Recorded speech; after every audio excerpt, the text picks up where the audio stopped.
Halo Taurus, selamat datang dan terima kasih sudah mampir. Semoga kamu dalam keadaan sehat. Ini adalah reading timeless ya, tanpa batas waktu. Jadi ketika kamu nonton reading ini adalah waktu terbaik kamu untuk mendapat pesan ini ya. Oke, kita shuffle dulu untuk layer pertamanya. Tadi Ace of Swords-nya mau keluar. Komunikasi. Jawaban kebenaran yang terungkap. Oke, oh. Menarik sekali Taurus, ada transformasi luar biasa. Pluto, temanya adalah Pluto buat kamu rebirth, terlahir kembali karena apa? Pluto itu energi planet yang temanya adalah menyelami kegelapan, transformasi. Dia kalau Pluto itu di tarot ya diwakilin sama Tower, jadi kayak goncangan, suatu hal tidak terduga, bisa juga sesuatu yang kita tidak pikir seperti dunia kita tergoncang, seperti semuanya tersapu bersih, tapi itu apa? Karena ada suatu stagnansi, tapi itu apa? Semesta mau kamu growing ya, mau kamu berkembang, mau kamu kayaknya semesta mau ngasih tahu kamu gini, kayaknya kamu di sini udah nggak growing lagi deh. Aku kasih suatu wadah nih, suatu cara. Karena kamu kalau nggak dibikin keluar dari situasi ini, atau kalau kamu nggak dipaksa untuk keluar gitu, kamu nggak akan mau keluar. Kamu terlalu nyaman dan kamu stuck di situ. Ibaratnya tanda petik dijorokin gitu ya, kayak kalau nggak digoncang dunia kamu, kamu nggak akan berkembang, nggak akan bertumbuh. Itu energi Pluto. Kadang emang gak enak, seperti menyelami kegelapan atau kita berjalan dalam gelap. Tapi setelah kita keluar dari kegelapan itu, kita bisa melihat ya. Kita bisa melihat seberapa kuat kita, seberapa banyak kita berkembang, seberapa jauh kita berubah ya. Kita sadar setelah kita keluar dari kegelapan, kita udah versi diri kita yang lama. Bahkan mungkin kamu akan terkaget-kaget, terheran-keheran gitu. Kenapa kamu bisa berada dalam situasi itu? Kenapa kamu bertahan dalam situasi itu selama itu misalnya? Itu Pluto ya. Dan ini kayak um, sangat berhubungan dengan hubungan romantis kamu ya, ataupun kalau bukan hubungan romantis ya, hubungan-hubungan di hidup kamu, pertemanan, pekerjaan, hubungan keluarga. Kamu melihat transformasi dalam hubungan-hubungan di hidup kamu. Kenapa aku bilang begitu ya? Di sini ada Ace of Wands, awalan baru yang menyenangkan, inspirasi, passion, kreativitas. Ibaratnya kalau artis, musisi, Ace of Wands itu kayak gue dapat inspirasi nih, mau gue jadiin buku, mau gue jadiin puisi, mau gue jadiin lagu. Ataupun kalau misalnya kamu pun bukan seniman atau bukan bukan musisi gitu ya, kayak kamu tiba-tiba terinspirasi untuk melakukan sesuatu atau untuk membuat sesuatu. Dan ini bisa juga sebuah indikator bahwa ada awalan baru yang menyenangkan di hidup kamu ya. Dan bisa jadi awalan baru yang menyenangkan itu setelah kamu keluar dari kegelapan, setelah adanya transformasi di hidup kamu, setelah kamu bertransformasi, setelah ibaratnya tuh kamu keluar uh, kayak quotes there is light at the end of the tunnel gitu ya, kayak kamu perlahan-lahan melihatnya ada setitik cahaya di ujung sana, kayak semakin didekatin cahayanya semakin membesar seperti itu ya. Lalu di sini adalah Two of Cups. Two of Cups itu pertama ya, ini bisa berbicara tentang indikator hubungan romantis ya, atau dimulainya hubungan romantis, atau ini sebuah hubungan yang tadi aku bilang nggak cuma hubungan romantis, pertemanan, pekerjaan, keluarga, sebuah hubungan di mana equal take and give gitu, hubungan yang seimbang di mana kedua belah pihak berusaha gimana untuk hubungan ini berjalan, di mana kedua belah pihak dalam hubungan ini berusaha.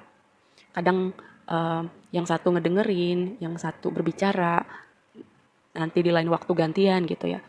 Oke, di waktu ini seseorang butuh ditolongin, di lain waktunya orang yang satunya yang butuh ditolongin. Seperti itu, hubungan yang equal, di mana kedua belah pihak berusaha untuk hubungan ini jalan terus gitu. Di mana hubungan ini berada di titik tengah, di mana semua pihak-pihak terkait merasa apa ya, merasa fulfill gitu dengan hubungan ini gitu ya. Kan ada ya contohnya gini, hubungan pertemanan. Ketika yang satunya butuh nih, yang satu ada terus buat orang ini. Tapi ketika orang yang satunya butuh, ternyata orang yang satunya nggak bisa ada buat orang yang butuh ini. Kan ada ya hubungan pertemanan yang seperti itu.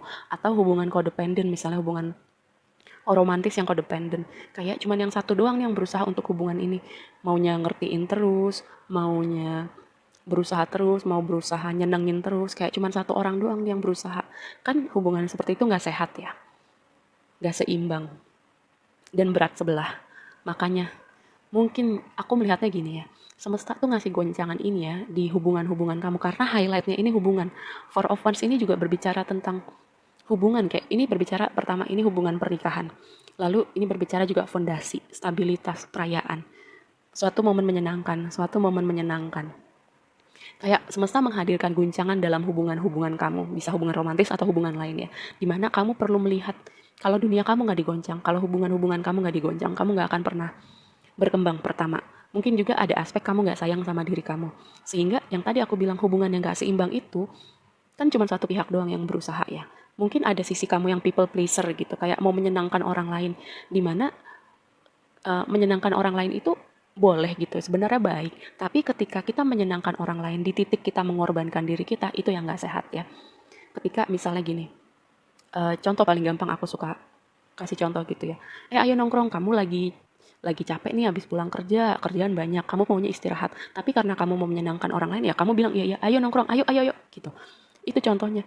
Kalau kamu nggak people pleaser, kamu bisa nolak gitu. Dengan kamu bilang, sorry nih gue lagi capek, next time aja ya ketika gue lagi nggak capek. Seperti itu.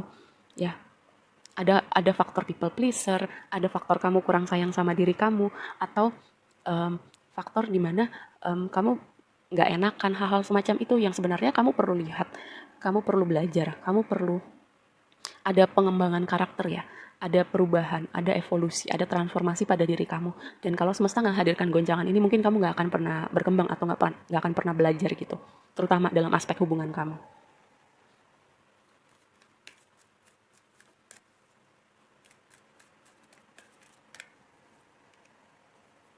Tapi gini, mungkin dengan Pluto ini ya, kamu akan kehilangan orang-orang tertentu, mungkin ada hubungan-hubungan yang perlu berakhir, pertemanan berakhir, hubungan romantis yang berakhir, tapi apa? Ya, semesta akan membawa kamu, karena diri kamu udah berubah, diri kamu udah bertransformasi, vibrasi dan frekuensi kamu juga akan pastinya berubah dong ya. Jadi semesta akan membawa kamu, mempertemukan kamu dengan orang-orang, dengan vibrasi dan frekuensi yang cocok dengan versi diri kamu yang baru. Itulah indahnya Pluto. Itulah energi tower yang tadi aku bilang. Kalau Pluto itu direpresentasikan sama tower dan death ya, death card. Itulah indahnya. Mungkin goncangan itu awalnya nggak enak. Mungkin ketika kita kehilangan hubungan tertentu itu menyakitkan ya. Kita butuh waktu untuk healing. Kita butuh waktu untuk bangkit kembali. Karena orang-orang ini atau hubungan-hubungan ini pasti sedikit banyak misalnya walaupun sebentar, tahun-tahun, tetap aja mereka tuh udah signifikan di hidup kita ya. Itu. Tapi yang tadi aku bilang semesta membawakan kamu pada hubungan-hubungan baru yang lebih cocok dengan versi diri kamu yang baru. Karena apa? Di sini ada Three of Cups. Ini Three of Cups kan energi perayaan, energi kita dikelilingin sama orang-orang yang suportif sama kita, orang-orang yang ada buat kita, orang-orang yang sayang sama kita, dan juga mungkin aku pernah bilang ya, energi Three of Cups itu energi keluarga jiwa kita yang akan kita temuin setelah kita berevolusi dan bertransformasi. Oke, kita berevolusi dan bertransformasi kan ada orang-orang yang stay di hidup kita, tapi ada juga orang-orang yang mental dengan sendirinya atau mau nggak mau hubungan itu berakhir. Dan orang-orang yang pergi ini akan digantikan dengan orang-orang yang baru. Aku melihat Three of Cups ya. Aku secara pribadi mengartikan Three of Cups itu seperti itu. Dan ini Eight of Wands, energi yang bergerak cepat, momentum, kesempatan bertemu dengan kesiapan ya. Kayak hidup kamu berakselerasi gitu. Terutama dengan hubungan-hubungan kamu. Bisa juga akselerasi kamu dengan hubungan pekerjaan kamu, hubungan pertemanan kamu. Bisa jadi kamu membangun bisnis dengan pertemanan kamu, membangun bisnis dengan pasangan kamu. Berpindah. Eight of Wands ini juga energi perpindahan. Bisa jadi perpindahan chapter kamu ini membawa sesuatu yang baru, sesuatu yang bahkan kamu nggak pikir sebelumnya. As of Wands, sesuatu yang baru di dunia realita kamu. Sesuatu yang menyenangkan, sesuatu yang excited, sesuatu yang bikin passion kamu keluar. Atau inspirasi datang lagi di hidup kamu.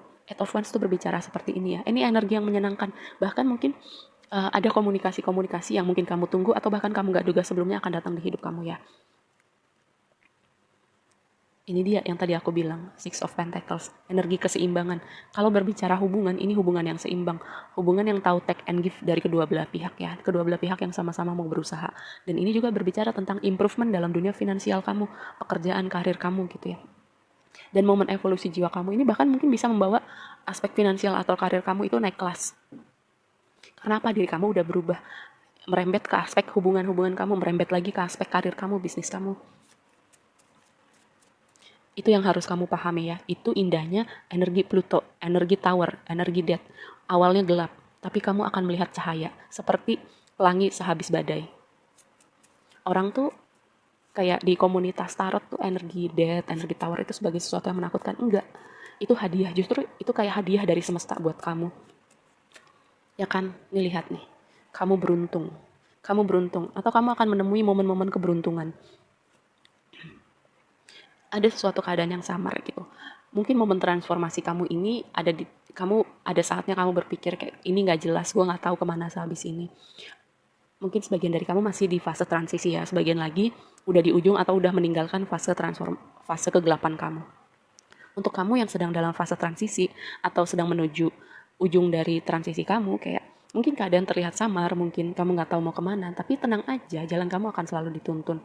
Dan kalau ada orang-orang ya, nih bad intention, evil person, hater, kalau ada orang-orang nih ya dengan energi Pluto ini, orang-orang yang punya intensi yang nggak baik sama kamu, mau punya niat jahat, atau ada orang-orang yang ngomongin kamu di belakang misalnya, orang-orang yang intensinya nggak baik deh buat kamu, itu akan hilang juga, disapu ya sama energi Pluto ini. Yang tadi aku bilang, ada orang-orang yang mental di hidup kamu karena mungkin vibrasi dan frekuensi nggak cocok, atau mungkin orang-orang itu udah membawa energi negatif di hidup kamu, yaitu jadi ikut tersapu nih bersama dengan energi Pluto ini. Oke? Itu yang harus kamu pahamin. Jadi kalau misalnya kamu merasa saat ini gelap, saat ini kamu merasa nggak tahu mau kemana ya, ini nggak cuma berbicara aspek hubungan hubungan kamu aja, mungkin di aspek lain juga hidup kamu. Ingat ya, semesta sedang menyapu dulu nih stagnansi di hidup kamu. Karena apa? Semesta sedang menyiapkan fondasi yang baru buat kamu. Oke, segitu aja dulu readingnya kali ini buat kamu. Semoga bermanfaat dan sampai ketemu di reading berikutnya. Bye.